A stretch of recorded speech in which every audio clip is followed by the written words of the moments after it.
Is Arizona basketball's front court set? And if so, what does that mean?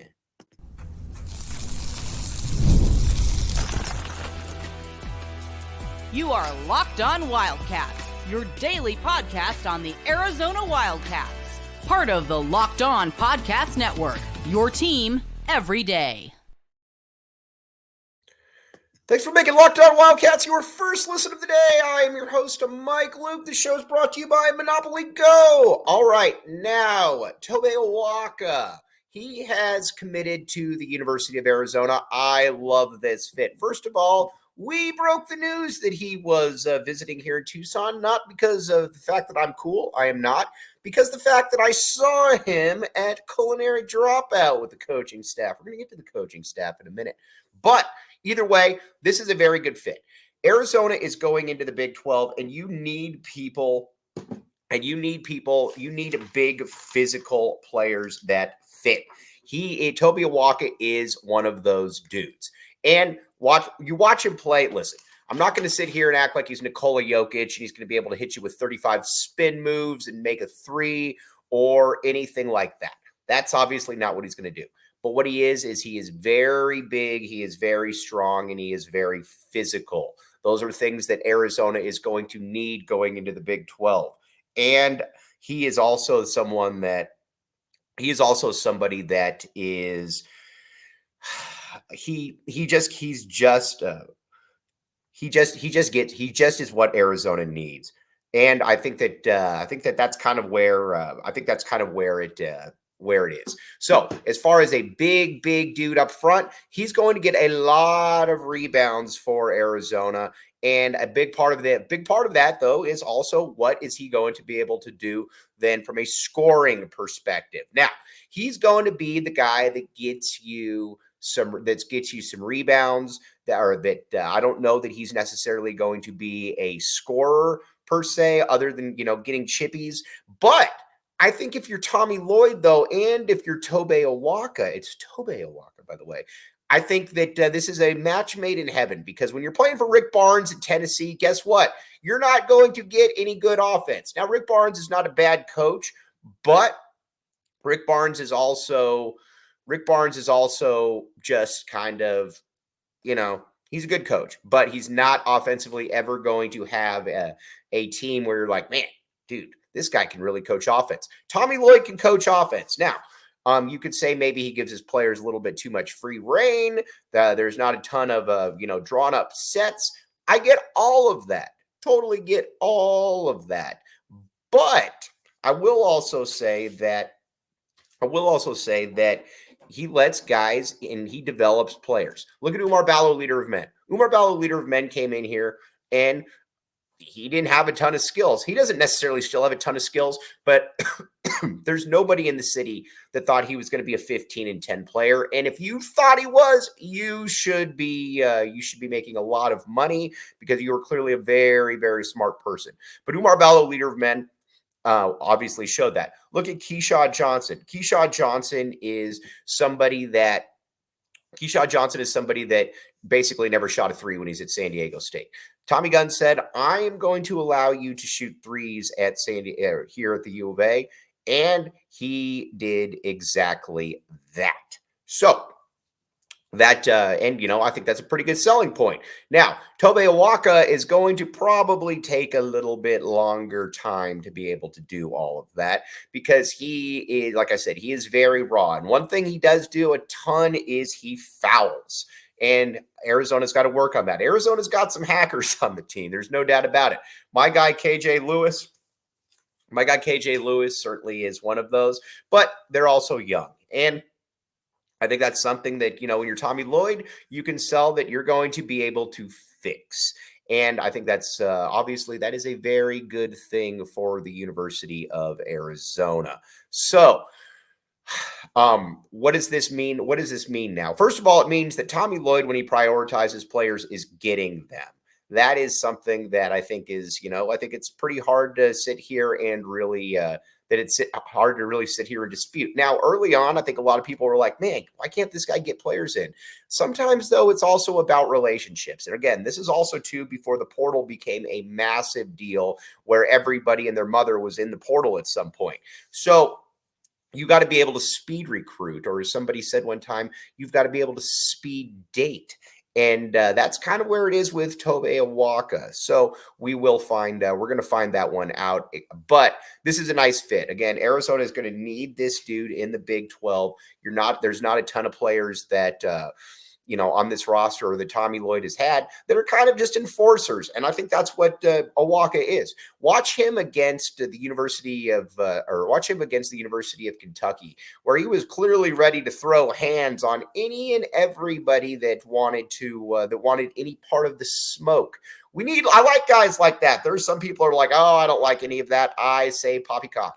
I like all of that. I want more of that. I think Arizona needs more of those type of players. We will freely embrace anybody like that.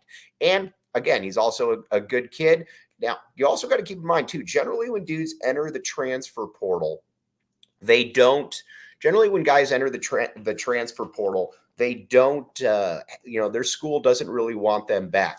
Rick Barnes in Tennessee very, very much wanted Awaka back, and they were public about it. I think that, and if you go on their message boards, a lot of people thought that Ido was the one that Arizona, or was the one that they should have let get away, because Awaka, I think they thought, had a higher upside.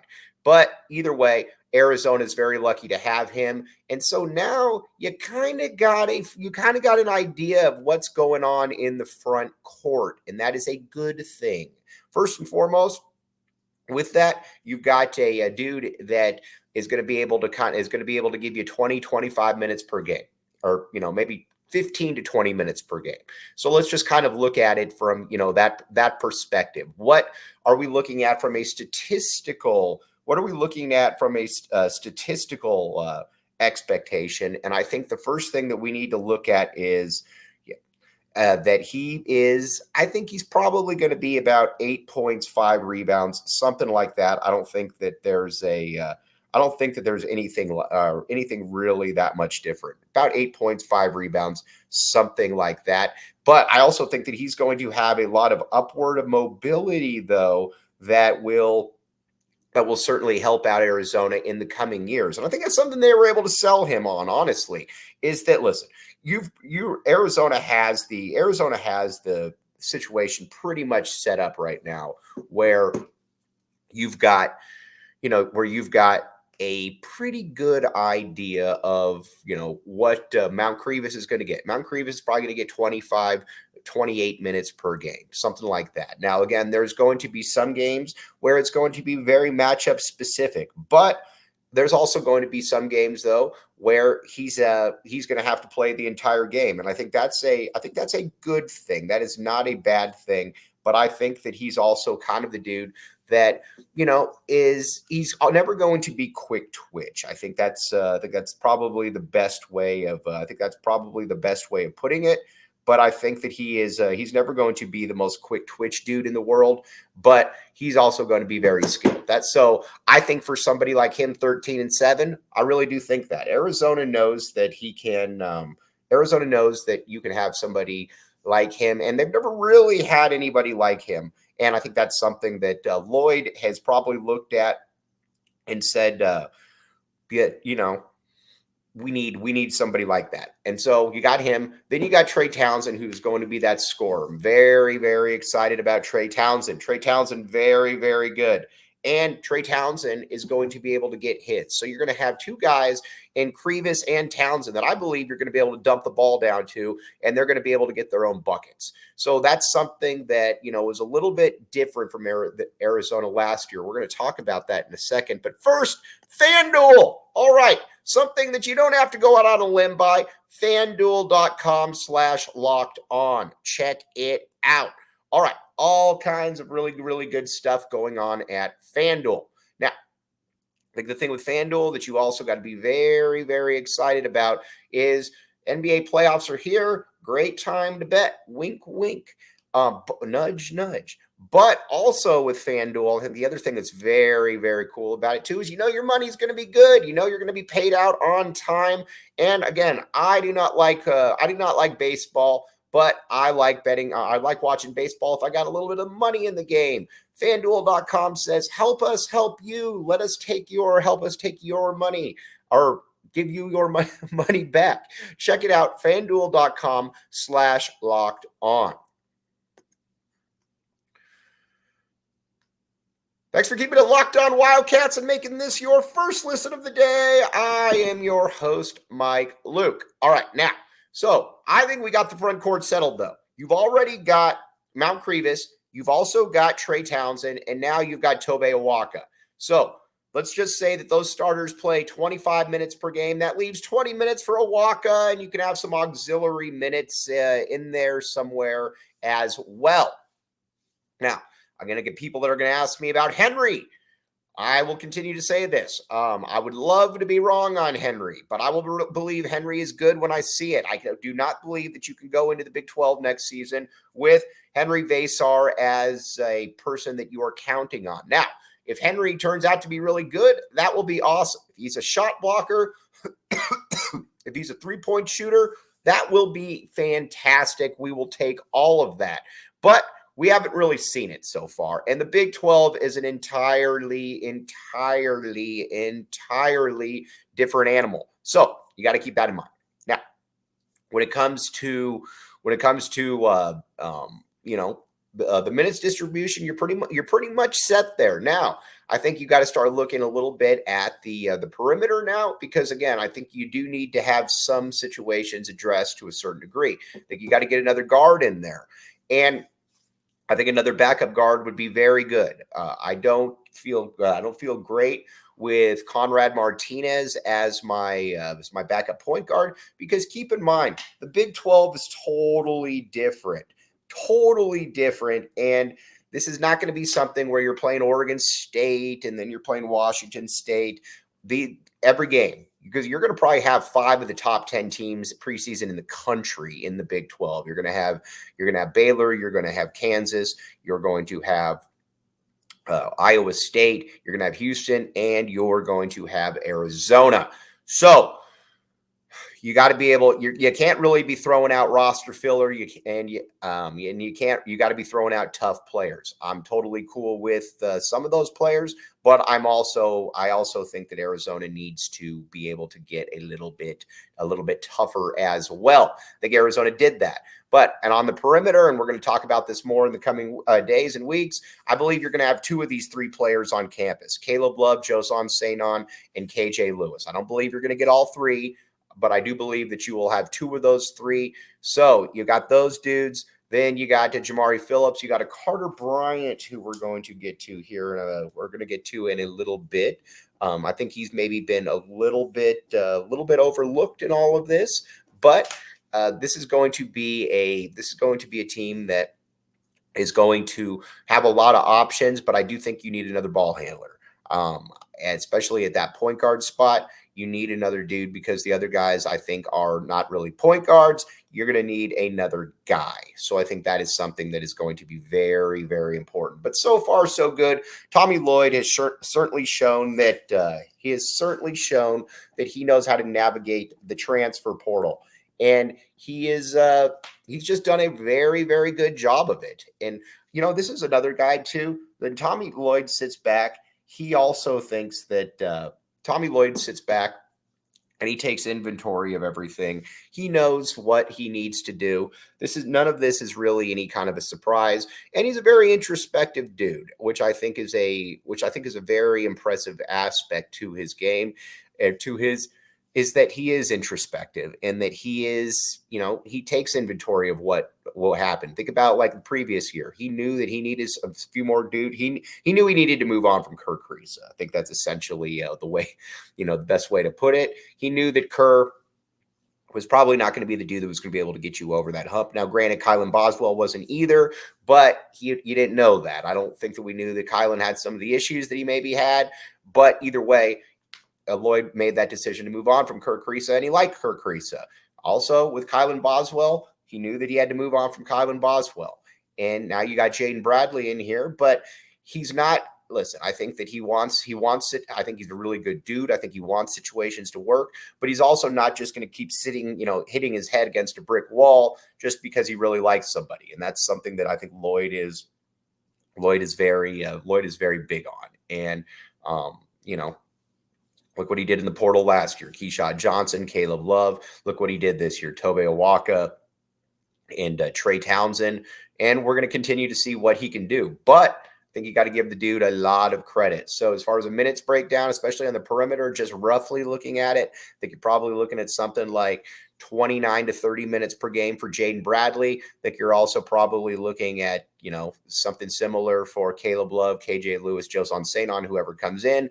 And then you've obviously got Carter Bryant, Jamari Phillips. They're all going to all be competing for minutes as well. So, again, we're going to continue to talk about that, but so far, so good. But I think this team is going to be a preseason top. Let's see here. I think it's going to be a preseason top. I think it's going to be probably around 8, something like that. Does that jive with everybody? I think it does. I think that makes the most sense.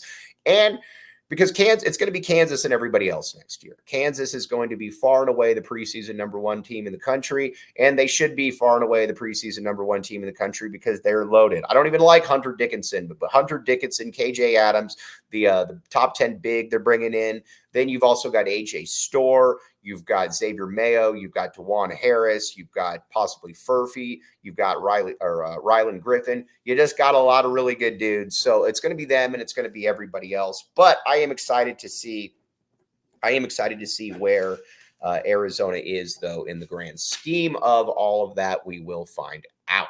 Okay, now let's talk a little bit of Arizona football spring game. There is no excuse for this team not to be a top 20 team next year.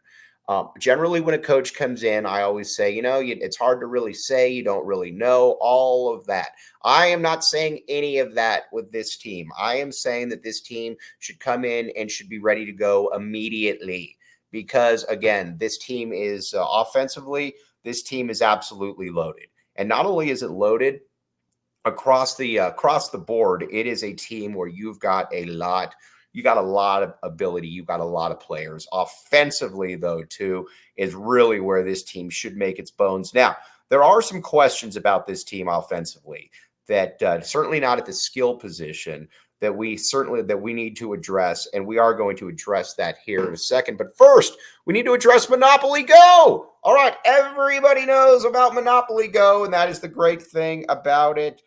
And that is the great thing about Monopoly Go is that everybody knows and you know how to play it. Download Monopoly Go free on the App Store and Google Play. Check it out, Monopoly Go. You will thank me later.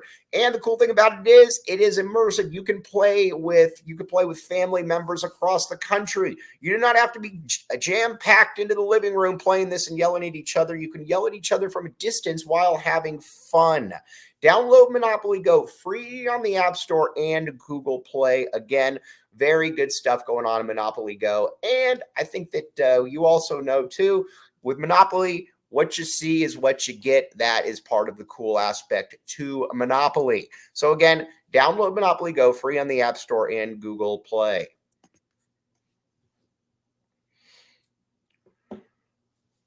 Thanks for keeping it locked on Wildcats and making this your first listen of the day. I am your host, Mike Luke. All right, now, spring game thoughts. Noah Fifita is really good. Noah Fifita is very, very good. And watching Noah Fifita, you know that he is going to be the player that is going to be one of the best players in the country. And he is the guy. Everybody just kind of follows his role, kind of follows his line where, excuse me, he's 5'7", but the height doesn't really impact him much in that he can run around the field. And how many times have you really seen the ball batted down at the line of scrimmage? I'm going to answer that question for you. You haven't.